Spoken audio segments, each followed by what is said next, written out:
Vivir acorde a la naturaleza. Un lema que todos los que hemos leído, todos los que hemos tenido entre nuestras manos alguna obra estoica, seguramente que en algún momento has topado con este lema, esta máxima, y te hayas preguntado, pero bueno, ¿cómo puede ser que esto que los estoicos consideran el sumo bien, la clave para vivir una vida que merezca la pena ser vivida, en ningún momento me aclaran a qué narices se refieren y cómo lo puedo llevar a la práctica? Bueno, pues no te preocupes porque después de estos minutos que vamos a estar aquí conversando tú y yo, esto te va a quedar más que claro, vas a ver que es algo realmente muy lógico y que todos nosotros podemos llegar a ello dándole unas cuantas vueltas y vas a saber cómo poder aplicarlo desde ya. Pero antes, déjame que te dé la bienvenida un sábado más al podcast Libertas. Soy Agustín Blanco y como te digo, hoy vamos a adentrarnos en este concepto tan importante, tan clave, tan pilar de la filosofía estoica, que además, concretamente ayer en el simposio que celebramos en la academia en el que desgranamos uno de los tratados, uno de los diálogos que encarecidamente te recomiendo que leas porque además es muy breve, de Séneca, que se titula Sobre el ocio.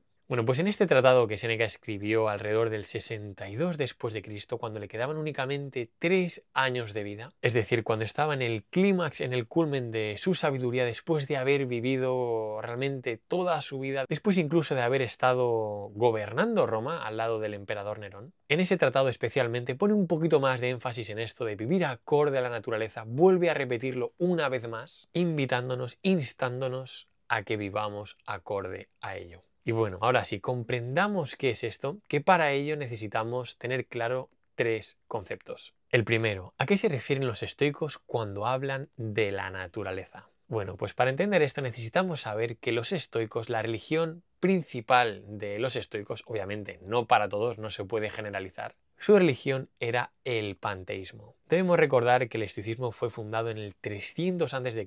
en Atenas, donde había culto a muchísimos dioses y en concreto esta escuela de pensamiento no concebían a la divinidad como en el mundo griego de ese momento, de una diosa de la sabiduría, de la guerra, de la caza, de la agricultura, del vino, etcétera, etcétera, etcétera, sino que para ellos la divinidad era la naturaleza, es decir, esa fuerza que nos ha puesto a nosotros aquí, que organiza y estructura el mundo, que hace que la Tierra no se caiga de su lugar, esté donde esté, que hace que el sol salga cada mañana, que la luna salga cada noche, que se levanten los vientos, que vuelva a caer la lluvia, que las aves migren de un lado para otro, sin que nadie les diga que tengan que hacerlo, que seamos capaces de traer a más personitas al mundo. Y bueno, para ellos la naturaleza era la divinidad. Es decir, por un lado, cuando ellos dicen vivir acorde a la naturaleza, están diciendo vivir acorde a la divinidad, vivir acorde al propósito para el cual los humanos hemos sido creados. Y aquí es donde entra el segundo concepto pilar que tenemos que tener claro, y es que la naturaleza nos ha creado como seres sociales. Esa parte de ser social es parte de nuestra identidad, nos guste más o nos guste menos, lo que significa que como humanos, para sentirnos en paz, para sentirnos completos, para sentirnos felices, vamos a necesitar satisfacer esta necesidad de ser social inherente en nosotros de una forma u otra.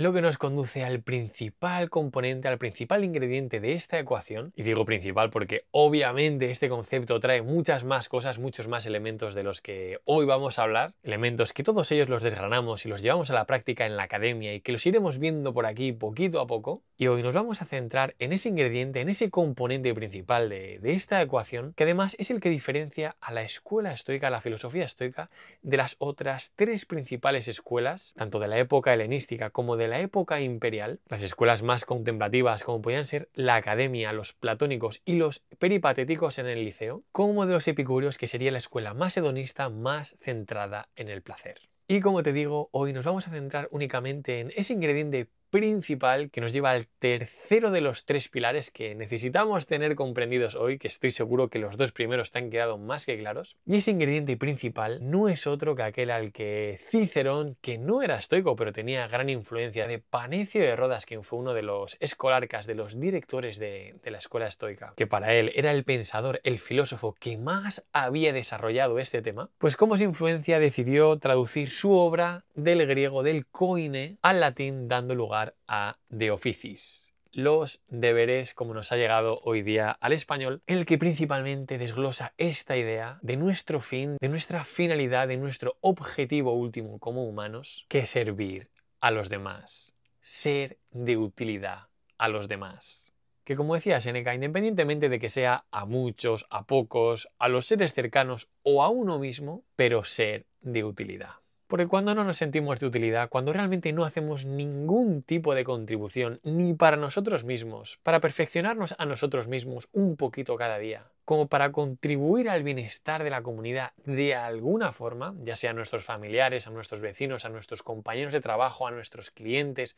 al conjunto de la sociedad, ahí es cuando el humano entra en crisis, pierde el sentido de la vida, no sabe qué hacer y cae en un profundo hoyo oscuro. Y por eso los estoicos nos animaban una y otra vez con este lema de vivir acorde a la naturaleza, a tratar de desarrollarnos a nosotros mismos, aunque sea un poquito cada día, a dedicar aunque sea unos minutos en pulirnos, en pulir nuestra esmeralda, como diría Marco Aurelio, en reflexionar qué hemos hecho mal, qué podemos hacer mejor, cómo lo podemos hacer diferente. Y por supuesto que no se quede únicamente en esa reflexión, en ese estudio, en esa contemplación, y que además lo pongamos en acción. Es decir, podríamos resumir todo esto de vivir acorde a la naturaleza, la esencia a grosso modo de ello, obviamente hay muchos matices en los que hoy no vamos a entrar, como desarrollarnos a nosotros mismos un poquito al menos cada día, ese 1% diario, y contribuir al bienestar de los demás. Y como decimos muchas veces, no hay que liarse la manta a la cabeza. Al fin y al cabo, la esencia de todo esto podría resumirse en tener una disposición de servir.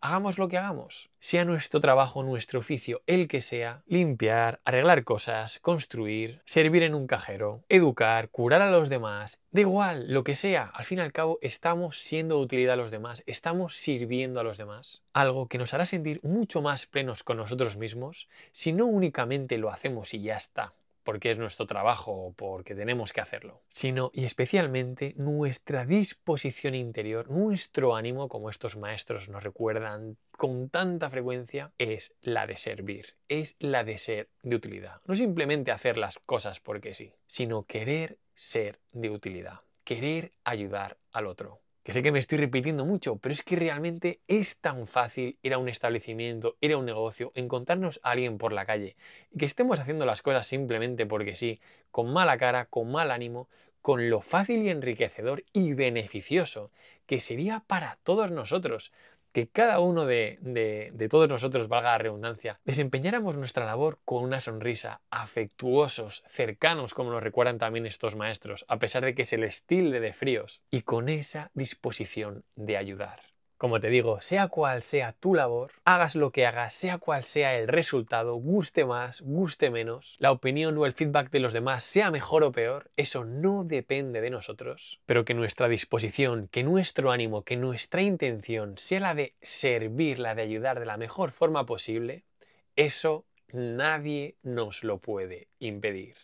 Y eso, como nos recuerdan los maestros estoicos, es la clave, es el ingrediente principal para vivir una vida que merezca la pena ser vivida, como tanto nos repiten, para sentirnos plenos, para sentirnos realizados, para sentirnos en paz y, en consecuencia, para ser felices. Y si no me crees, no me creas, te animo a que no me creas, ponlo en práctica y luego me cuentas si no te sientes mejor. Y eso es vivir acorde a la naturaleza. Desarrollarnos a nosotros mismos y contribuir al bienestar de los demás. Y por ese mismo motivo, cada día te mando un mail diario con un breve recordatorio que es totalmente gratuito, que si no lo recibes y quieres recibirlo, solamente tienes que visitar agustinblanco.com y suscribirte dejando tu mail. Y cada día te llegará ese breve recordatorio para recordarte la dirección en este camino, para recordarte hacer un poquito más de esfuerzo, para recordarte poner esa buena intención de servir al otro, de cultivarnos a nosotros cada día y seguir dando pasos en este maravilloso camino del arete, de la excelencia como personas. Que tengas una feliz y provechosa semana. Nos vemos en la academia, en el reto, en el mail diario o aquí en el podcast Libertas el próximo sábado. Gracias por formar parte de esto. Seguimos.